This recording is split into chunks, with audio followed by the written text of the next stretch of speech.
दूर किसी जंगल में मम्मा चिड़िया अपने बच्चों के साथ हंसी खुशी रहती थी। मम्मा चिड़िया अपने बच्चों को बहुत प्यार करती थी और उनका बहुत ख्याल रखती थी।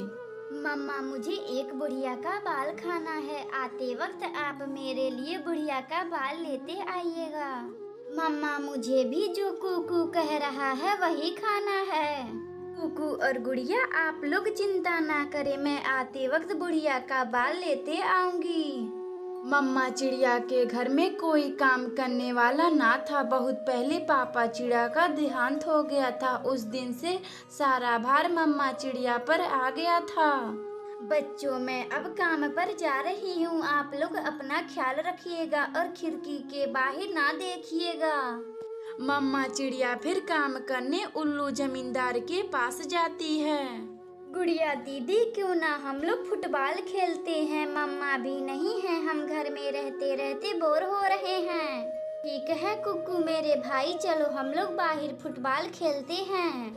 दोनों बच्चे फुटबॉल खेलने लगते हैं। उसी जंगल में एक दुष्ट कवि रहती थी जो पलक झपकते ही चोरी कर लिया करती थी।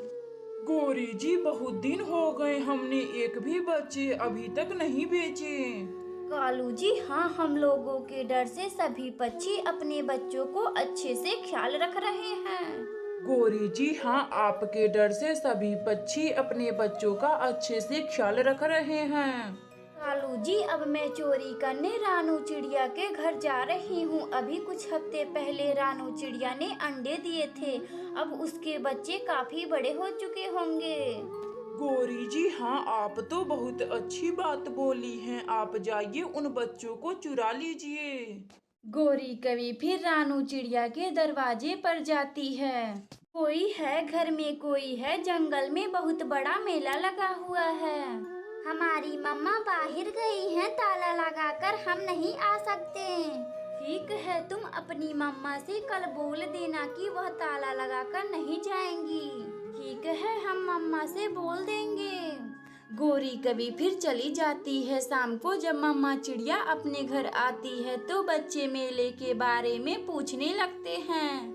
मम्मा मम्मा, यह मेला क्या होता है? गुड़िया और कुकू, मेला उसे कहते हैं जहाँ पर बहुत सारे लोग इकट्ठे होते हैं और वहाँ पर बहुत तरह तरह के खाने पीने वाले सामान भी बिकते हैं। गुड़िया और कुकू अपनी मम्मा का बात सुनकर बहुत खुश होते हैं। अगली सुबह जब मम्मा चिड़िया ताला लगाने जाती है तो दोनों बच्चे बोलते हैं, मम्मा मम्मा आप जाएं, आज ताला ना लगाएं। गुड़िया बेटी और कुकू, वह क्यों? अगर मैं दरवाजा ना बंद करूंगी तो आप लोग कहीं घूमने चले जाएंगे। मम्मा, हम और कुकू कहीं नहीं जाएंगे, हम लोग बस बाहर खेलेंगे। घर में रहते रहते हम लोग बोर होने लगते हैं। अच्छा ठीक है, आप लोग इतना बोल रहे हैं तो मैं दरवाजा आज नहीं बंद करूंगी। इतना बात बोलकर मम्मा चिड़िया बिना दरवाजा बंद किए उल्लू जमींदार जी के घर काम करने चली जाती है। मम्मा चिड़िया के जाने के बाद दोनों बच्चे बाहर बैठकर गौरी कवि का इंतजार करने लगते हैं। कुकू, आज हम मेला देखने चलेंगे। गुड़िया दीदी, हाँ, वह आंटी आज हमें मेला दिखाने ले चलेंगी। बच्चे ऐसे बातें करते करते गौरी कवि का इंतजार कर रहे थे। तभी वहाँ गौरी कवि आती है और दोनों बच्चों को मेला दिखाने के बहाने उन्हें बेचने ले जाती है। अरे, यह तो मेरे कुकू और गुड़िया हैं, इन्हें गौरी कवि बेच रही है। मुझे अपने बच्चों को जल्दी बचाना चाहिए। मम्मा चिड़िया फिर अपने बच्चों को बचाने के लिए लंबी उड़ान भरती है और गौरी कवि को रोक लेती है। गौरी कवि, आप मेरे बच्चों को चुपके से बेच रही हैं, मगर मैं ऐसा नहीं होने दूंगी। रानू चिड़िया, मुझे माफ कर दे, मुझे नहीं पता था कि यह तुम्हारे बच्चे हैं। गौरी कवि फिर उदास होकर वहाँ से चली जाती है। मम्मा चिड़िया फिर अपने बच्चों को लेकर अपने घर आती है। बच्चों, मैंने आपसे बोला था ना कि घर के बाहर ना निकलिएगा।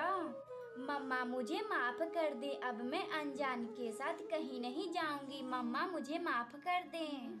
कुकू और गुड़िया अपनी मम्मा से माफी मांगकर खुशी खुशी रहने लगते हैं। अगर आपको यह कहानी अच्छी लगे तो वीडियो को लाइक करें और चैनल को सब्सक्राइब करें और बेल आइकन को दबाना ना भूलें। हमें कमेंट बॉक्स में बताएं कि हमारी कहानी आपको कैसी लगी। दूर किसी जंगल में मम्मा चिड़िया अपनी बेटी गुड़िया के साथ रहा करती है। एक दिन गुड़िया अपनी मम्मा से बोलती है, मम्मा मम्मा मुझे खीर खाने का बड़ा मन कर रहा है, आप मेरे लिए खीर बना दीजिए ना। क्या मेरी बेटी गुड़िया को खीर खाने का बड़ा मन कर रहा है, मगर घर में तो दूध ही नहीं है। मम्मा आप मुझे कुछ पैसे दे दे, मैं अभी जाकर दुकान पर से दूध लाती हूँ और आप खीर बना दीजिएगा। फिर मम्मा चिड़िया गुड़िया बेटी को कुछ पैसे दे देती है, जिसे लेकर गुड़िया रामू काका के दुकान से दूध खरीद कर ले आती है। मम्मा ये लीजिए दूध का पैकेट, आप फटाफट मेरे लिए खीर बना दीजिए। मम्मा चिड़िया अपनी बेटी गुड़िया के लिए खूब मीठा डालकर खीर बनाती है, जिसका स्वाद बहुत ही स्वादिष्ट था। मम्मा खीर तो बहुत ही गर्म है, इस खीर को हम सुबह खाएंगे। गर्म खीर खाने में वह मजा नहीं है जो ठंडी खीर खाने में है। गुड़िया बेटी आपका जब मन करेगा तब आप खीर निकाल कर खा लीजिएगा। मम्मा क्यों नहीं, हम इस खीर को फ्रिज में रख देते हैं, जिसे कल सुबह खाने में बहुत मजा आएगा। गुड़िया बेटी हमारे घर तो फ्रिज भी नहीं है। मम्मा क्यों नहीं, हम इस खीर को गोरी आंटी के फ्रिज में रख देते हैं। गुड़िया बेटी हाँ, आप जाइए गोरी आंटी के फ्रिज में रख दीजिए। गुड़िया फिर अपनी खीर को लेकर गोरी आंटी के घर जाती है। गोरी आंटी मम्मा ने खीर बनाई है, हम इसे सुबह में खाएंगे।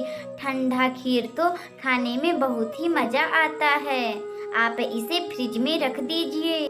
गुड़िया क्या तुम्हारी मम्मा खीर बनाई है, यह तो बहुत ही स्वादिष्ट होगा। गोरी कवि को खीर देखकर मुंह में पानी आ जाता है और वह अपने फ्रिज में खीर रख देती है। शाम गुजर जाती है। रात को गोरी कवि को रानू चिड़िया का खीर का स्वाद उसके नाक में आ जाता है। गोरी कवि को खीर खाने का बड़ा मन करता है। मैंने तो बचपन में ही खीर खाई थी, क्यों ना मैं थोड़ी सी खीर चखकर देखती हूँ। गोरी कवि फिर खीर चखकर देखती है, जो बहुत ही स्वादिष्ट थे, और गोरी कवि सभी खीरों को खा लेती है। अरे वाह, यह रानू चिड़िया कितना मजेदार खीर बनाती है, इसके हाथों में तो जादू है जादू। गोरी कवि सभी खीरों को खाकर सो जाती है। अगली सुबह गुड़िया अपनी मम्मा से बोलती है, मम्मा खीर ठंडी हो गई होगी, अब मैं जा रही हूँ गोरी आंटी के फ्रिज में से खीर लाने। गुड़िया बेटी हाँ क्यों नहीं, आप जाइए और खीर लेकर आइए, फिर हम उसे बड़े मजे से खाएंगे।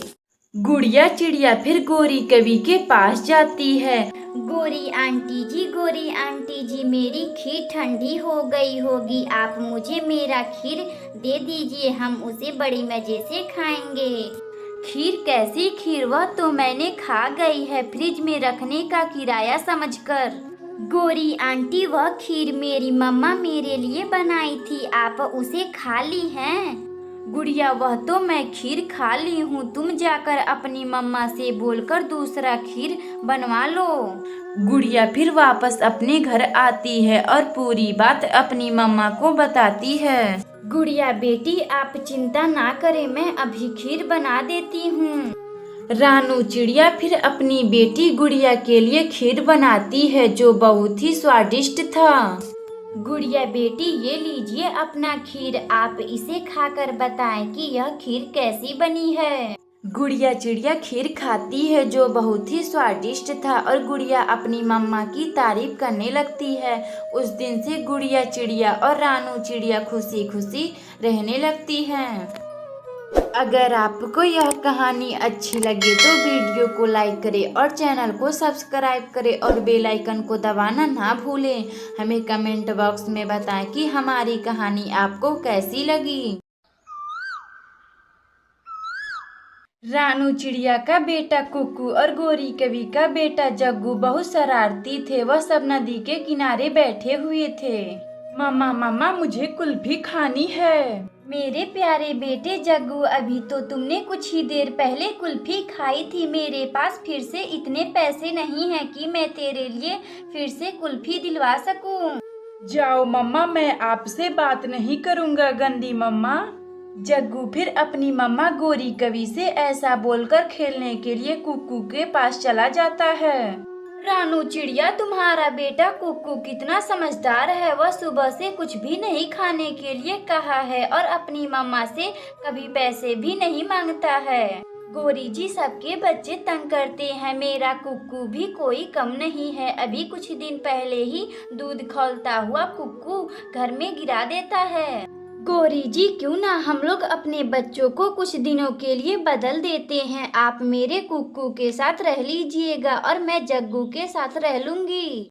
फिर मम्मा चिड़िया और गौरी कवि अपने बच्चों को फेल बदल कर अपने अपने घर लाती हैं। आंटी आंटी गौरी आंटी जी, मैं कभी शरारत नहीं करता हूँ, फिर भी मम्मा मुझे हमेशा खरी कोठी सुनाया करती थी। कुक्कू, हाँ, तुम तो कभी शरारत भी नहीं करते थे, फिर भी तुम्हारी मम्मा तुम्हें हमेशा कुछ न कुछ सुनाया करती थी। आंटी आंटी गौरी आंटी जी, मुझे बहुत जोरों की भूख लगी है, कुछ खाने को हो तो मुझे दे दीजिए ना। कुक्कू, तू रुक, मैं अभी तेरे लिए जंगल में से जाती हूँ और कुछ सेव तोड़कर ले आती हूँ। फिर गौरी कवि कुक्कू का मनपसंद सेव लाने निकल जाती है। इधर रानू चिड़िया जग्गू से बातें कर रही थी। जग्गू, तुम तो बिल्कुल चुपचाप से हो, फिर भी तुम्हारी मम्मा तुम्हें शरारती बोलती हैं। रानू आंटी, मेरी मम्मा हमेशा मुझ पर डांट लगाया करती थी, कभी कभी तो बोलती हैं शरारत नहीं बंद करेगा तो मैं तुम्हें जंगल में छोड़ आऊंगी। जग्गू, तुम अपनी मम्मा का चिंता मत करो, अब तुम कुछ दिनों तक मेरे साथ रहोगे। यहाँ पर हम लोग खूब मजे करेंगे। मैं जा रही हूँ दाना लाने। रानू चिड़िया फिर दाना लाने अपने खेतों में चली जाती है। इधर जग्गू को मस्ती करने का मन करता है। जग्गू मटका का भरा हुआ पानी घर में डाल देता है। राजू कबूतर, अब मैं चलती हूँ, जग्गू मेरा इंतजार कर रहा होगा। जग्गू, वह क्यों? लेकिन तुम्हारे बेटे का नाम तो कुक्कू है ना। कबूतर भैया, हम और गौरी कवि बच्चों को फेल बदल किए हैं। कुछ दिनों तक जग्गू मेरे पास रहेगा और कुक्कू गौरी कवि के पास रहेगा। फिर मम्मा चिड़िया दाना लेकर अपने घर आती है तो वह बोलती है, पानी, यह पानी कहाँ से आ गया? ही रानू आंटी भीग गई। जग्गू, यह तुमने क्या किया है? रानू आंटी सॉरी, मुझे माफ कर दे, अब मैं कभी ऐसा नहीं करूँगा। जग्गू रानू चिड़िया से झूठी माफी मांग लेता है। इधर कुक्कू को भी मस्ती करने का बड़ा मन कर रहा था। पापड़ ले लो पापड़, पापड़ ले लो पापड़। कुक्कू को भी पापड़ खाने का बड़ा मन करता है। गौरी आंटी भी नहीं है, अब मैं पापड़ कैसे खाऊंगा? अभी कुक्कू को गौरी कवि का साड़ी दिखाई देता है। वह उसे लेकर जाकर पापड़ वाले को दे देता है और पापड़ खरीद लेता है। इतना मजेदार है यह, खाने में बहुत ही अच्छा लग रहा है यह पापड़। तभी कुछ ही समय बाद गौरी कवि आती है और अपने साड़ी को ना देखकर कुक्कू से पूछती है, कुक्कू, तुमने यह क्या किया? तुमने मेरी साड़ी बेचकर पापड़ खा लिया। इसी तरह कुछ दिन तक चलता रहा। फिर गौरी कवि कुक्कू को हार मानकर उसके घर पहुंचा देती है और जग्गू को अपने घर ला लेती है। दोनों बच्चों अपनी मम्मा के साथ खुशी खुशी रहने लगते हैं। अगर आपको यह कहानी अच्छी लगे तो वीडियो को लाइक करें और चैनल को सब्सक्राइब करें और बेल आइकन को दबाना ना भूलें। हमें कमेंट बॉक्स में बताएं कि हमारी कहानी आपको कैसी लगी।